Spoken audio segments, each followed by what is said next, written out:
লক্ষ্মীপুরের মুসলমান নবী চিনে যান, নবী কি আজকে বুঝে যাবেন। এই কোরআন বলতেছে আল্লাযীনা ইউমিনুনা বিল গায়ব, তোমাকে গায়েবের উপর ঈমান আনতে হবে। ওই মেহেশর হবে আমরা দেখি নাই কোনোদিন, কিন্তু মানতেই হবে। এটাও গায়েব, এটাও অদৃশ্য, মানতে হবে। সেই দিন বুঝে যান আমার নবীর শান কত। যারা নবীর শান খুঁজে পায় না, হা কপাল পোড়ার জাত। যতই টুপি মাথায় দেয় ইল্লাল্লাহ জিকির করে না কেন, কাজ হবে না রে বাপ, কাজ হবে না, কাজ হবে না। নবী চিনে কবরে যাওয়া লাগবে, কথা কোন ঠিক কিনা? নবী চিনে কবরে যাওয়া লাগবে, নবী চিনে যাওয়া লাগবে। সেই দিন সব সৃষ্টিগুলি আল্লাহর সামনে মাথা নত করে সিজদার মধ্যে পড়ে থর থর থর থর করে কাঁপতে থাকবে। সেই দিন আমার আল্লাহ পাক ডাক দিবে, ওয়া মিনাল লাইলি ফাতাহাজ্জাত বিহি নাফিলাতাল লাক। নবী গো, আপনাকে নফল নামাজ পড়তে কইতাম, আপনি তাহাজ্জুদ নামাজ আপনি পড়তেন গো নবীজি। আসা আইয়াবআসাকা রাব্বুকা মা, আমি আল্লাহ ওয়াদা করেছিলাম আপনাকে অবশ্যই মাকামে মাহমুদ দেব, অবশ্যই মাকামে মাহমুদ দেব। এই ওয়াদা আমি আল্লাহ সেই দিন করেছিলাম। হাবিব, আজকে সব সৃষ্টিগুলি মাথা নত করে আমি রব্বে কারিমের দরবারে সিজদার মধ্যে পড়ে আছে। হুজুর আপনি পড়ে থাকবেন না, আপনি নবীর হাতে আমি আল্লাহ হামদের পতাকা দিয়ে দিব, সুপারিশের পতাকা দিয়ে দেব। নবী গো, আমি আল্লাহ পাকের আরশে মুআল্লার ডানে আপনি নবীর জন্য কুরসি বরাদ্দ করে রেখেছি, আসন বরাদ্দ করেছি। হুজুর এইখানে আপনি বসবেন, এখানে আপনি বসবেন। আজকে সৃষ্টিবাসী মেহেশ্বরবাসী দেখুক আমার হাবিবের শান কত, আমার নবীর ইজ্জত কত।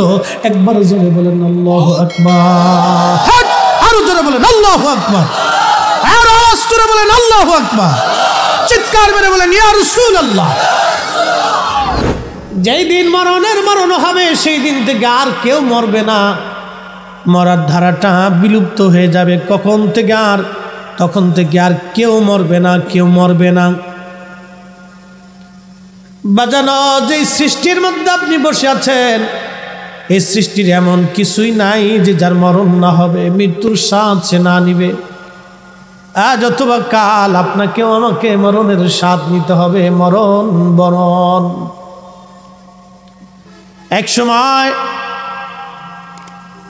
এই মাঠের ভিতরে আপনাদের বসাটা কষ্ট হতো, কারণ এখানে বৃষ্টির দিন পানি থাকতো, পানি জমে থাকতো, কাদা হয়ে থাকতো।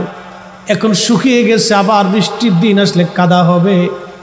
দিন যাবে রাত আসবে, রাত যাবে দিন আসবে। যে মানুষগুলি কবরে চলে গেছে, এই মানুষগুলি আর কোনো দিন ফিরে আসে নাই। আমরাও তো কোনো দিন একবার চলে যাব, কোনো দিন আর ফিরে আসব না। যদি চলেই যেতে হয় লক্ষ্মীপুরের মুসলমান, মাইকের আওয়াজ যত দূর পর্যন্ত যায়, কারা সফল কাম হবে এই কোরআন আপনাকে শিখিয়ে দিচ্ছেন। কে সফল কাম হবে? ও বান্দা, কে তুমি সফলতা নিয়ে কবরে যাবা? আল্লাহ কোরআনে বললেন প্রথম নাম্বার, আল্লাযীনা ইউমিনুনা বিল গায়ব। সফল কাম তারা হবে সর্বপ্রথম যারা গায়েবের উপরে ঈমান আনে, গায়েবের উপরে ঈমান আনে। প্রশ্ন রাখবেন মুফতি ফরিদি, গায়েবের উপরে ঈমান কি?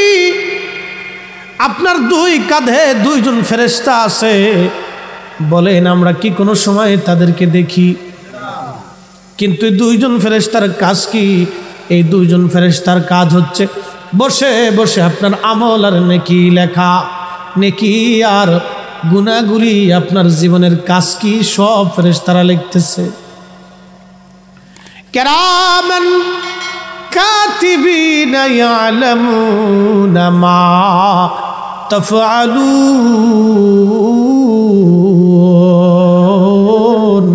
একবার জোরে বলা যাবে কি সুবহানাল্লাহ? হ্যাঁ লক্ষ্মীপুরের মুসলমান, মাইকের আওয়াজ যত দূর যায়, যেখানেই যায় বুঝে যাবেন, কথাগুলি শুনে যাবেন, দামি কথা। এই কেরামান কাতিবিন কিন্তু সব লিখে ফেলতেছে।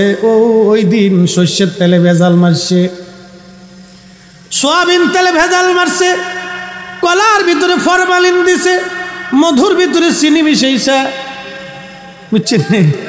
বাটপার আই চিনি দিয়ে সিন্ডিকেট করেছে, মুরগার ডিম দিয়ে সিন্ডিকেট করে কোটি কোটি টাকা কামাই করছে। এগুলি সব কেরামান কাতিবিন লেখা রাখতেছে। কেরামান কাতিবিনা ইয়ালামুনা মা তাফআলুন, তুমি যা করো না কেন কেরামান কাতিবিন সব জানে, সব জানে, সব জানে। সোফা বানাইতে দিছেন, আপনারা কবে ভাইজান কোনো চিন্তার কারণ নাই, একবারে অরিজিনাল কাঠ মেরে দিব। ভিতরে দেখবেন পল মেরে দিছে, ভিতরে পল মেরে দিছে। কয়েকদিন পরে পলের ঘুনে ধরে খুব সুন্দর করে মেরে দিয়ে এমনভাবে রং মেরে দিবে মনে হবে অরিজিনাল, কিন্তু ভিতরে পল মেরে দিছে একবারে 2 নাম্বার। যারা এগুলি করেন যদি বলেন ভাই 1 নাম্বার দিব তাহলে সব 1 নাম্বার দিবেন, আর যদি বলেন না ভাই ভেজাল যাইতে পারে তাহলে ভেজাল মেরে দিবেন।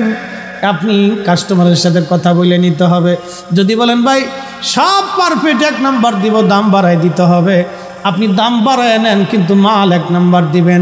দামও নিলেন মালও 2 নাম্বার দিলেন, ভেজাল ভেজাল, তাহলে এই লোক কোনোদিনও কিয়ামতের সফল কাম হতে পারবে না। কথা বলেন ঠিক কিনা? হে মুসলমান, সফল কাম হতে হবে আপনাকে। বাজার এই গায়েবের উপর আপনাকে ঈমান আনা লাগবে। ঈমান, ঈমান, ঈমান, ঈমান বড় দামি জিনিস, ঈমান বড় দামি, ঈমান বড় দামি। কথার মধ্যে কোনো ভেজাল নাই, সব ক্লিয়ার কথা বলতেছি, খালি ভেজাল আর ভেজাল। গেলাম টাঙ্গাইলের মধ্যে মধুপুরে আমি আনারস কিনতে। মাহফিল শেষ করার পরে লোকদেরকে বলি ভাই আনারস আমাকে দেন, এখান থেকে তো অরিজিনাল আনারস পাওয়া যাবে। লোক মুসল্লিরা কয় হুজুর এখানেও যা, ঢাকাতেও তা। আমি বললাম কারণ কি? ঢাকার আনারস ফরমালিন মেরে দেয়, আপনাদের বাগানের আনারস কিনে নিয়ে যায়। হুজুর কোনো লাভ নাই, গাছের গোড়াত আনারসে ফরমালিন মেরে দিছে, গাছে মেরে দিছে। এখান থেকে যা নেবেন হুজুর, গাছের তে নিলেও যা, ঢাকার থেকে কিনলেও তাই একই, কোনোটার ভিতরে তফাৎ নাই। আমি বললাম হাই হাই হাই, হইল খাবে কি? এই জন্য দেখবেন সারা দেশে খালি রোগ আর রোগ।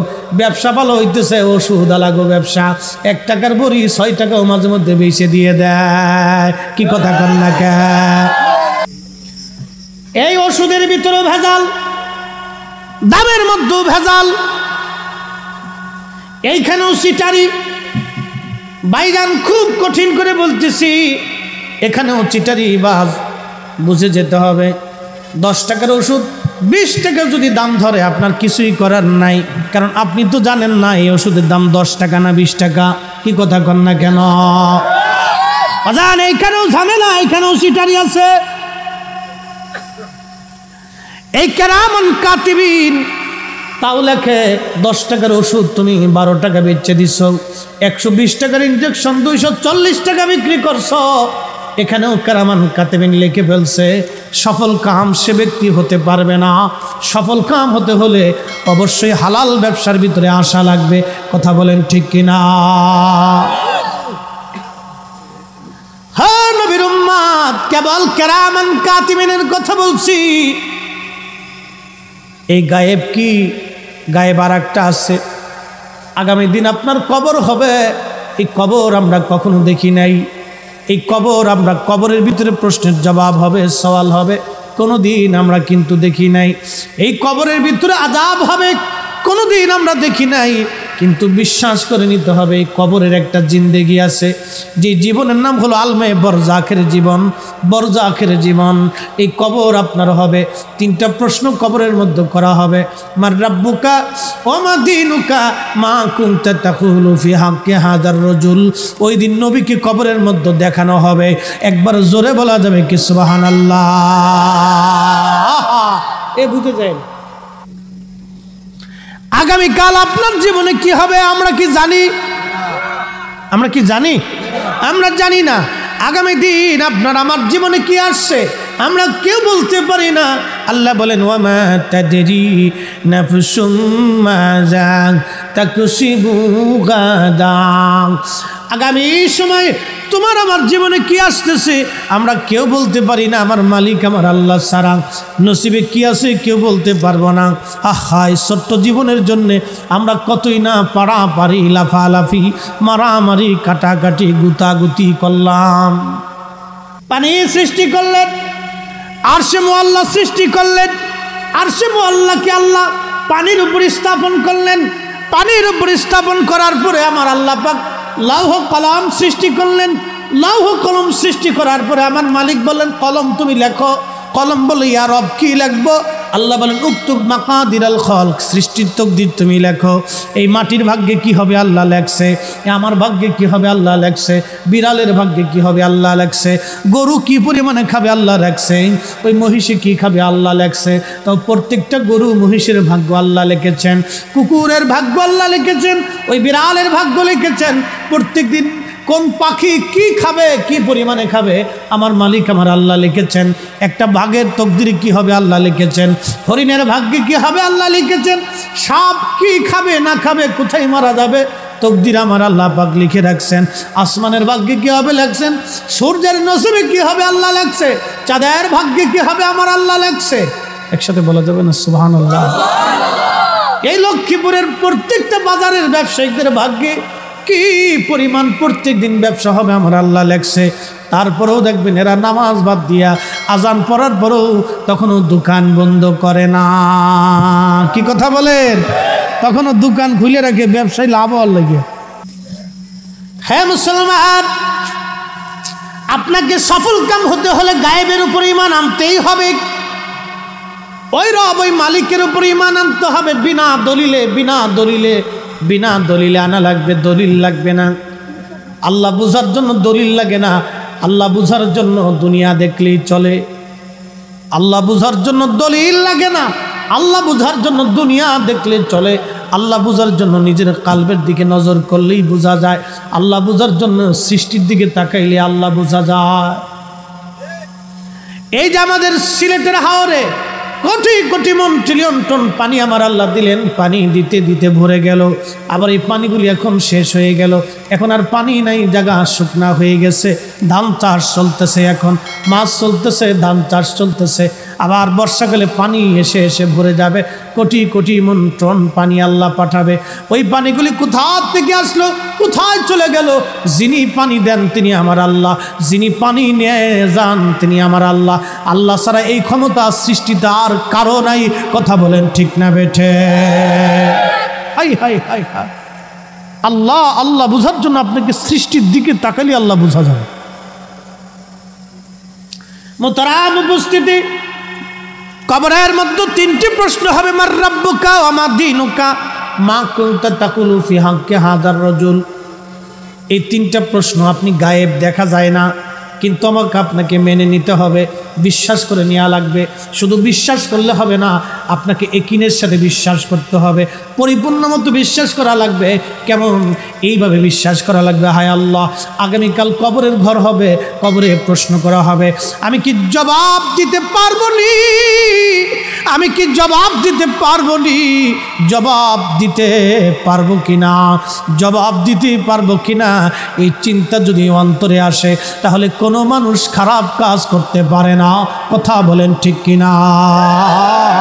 কেউ যদি মনে করে আগামীকাল কবরে ঘর হবে, কবরে ঘর হবে, কবরে ঘর হবে, আমি কবরের প্রশ্নের জবাব দিতে পারবো কিনা?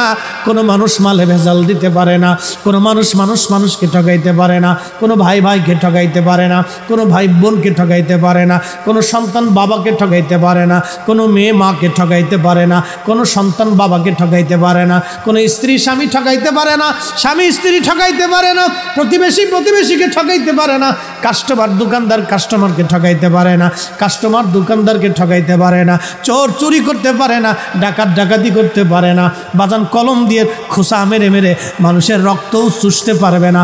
কেউ যদি চিন্তা করে আগামীকাল কবরে ঘর হবে, ওই কবরে আমি থাকবো, তিনটা প্রশ্নের জবাব আমি দিতে পারবো নি, এই চিন্তা কার মগজের মধ্যে যদি আসে তাহলে সে কোনোদিন খারাপ কাজ করতে পারে না। কথা বলেন ঠিক কিনা?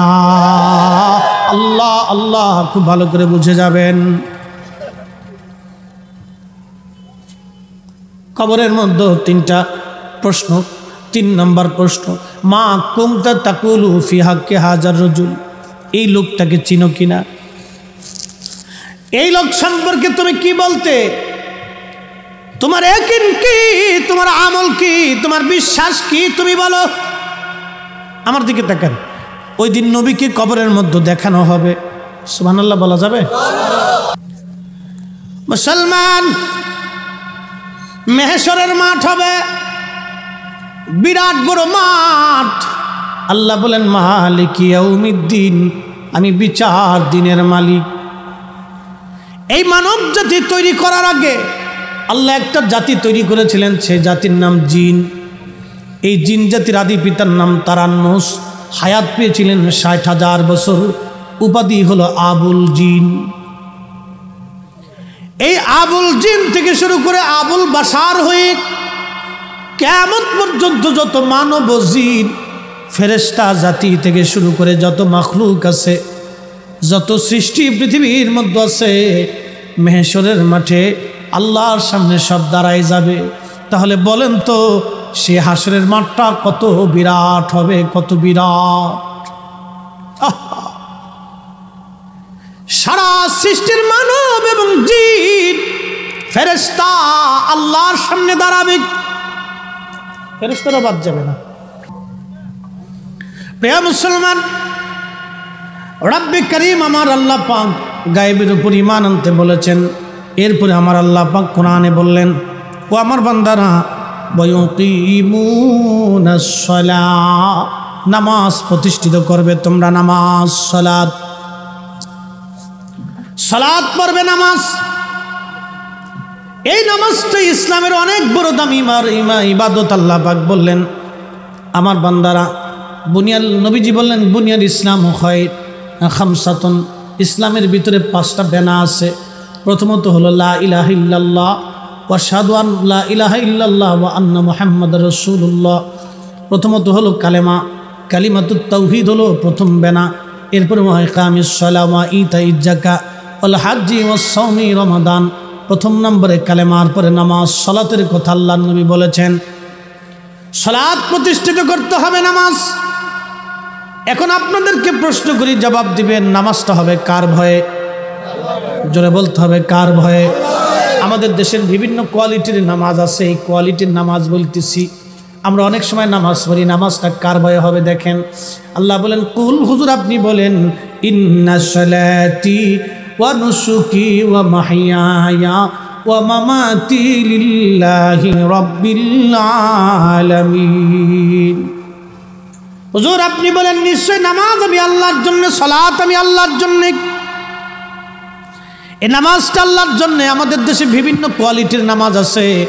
একটা নামাজ হলো বিয়াই নামাজ, আরেকটা নামাজ হলো ধাক্কা ঠেলার নামাজ, আরেকটা নামাজ হলো সমাজের নামাজ, আরেকটা নামাজ হলো ভাইজান ওই বতরে নামাজ। বলে হুজুর এইগুলি কোথায় পাইলেন আপনি? খুব ভালো করে বুঝবেন।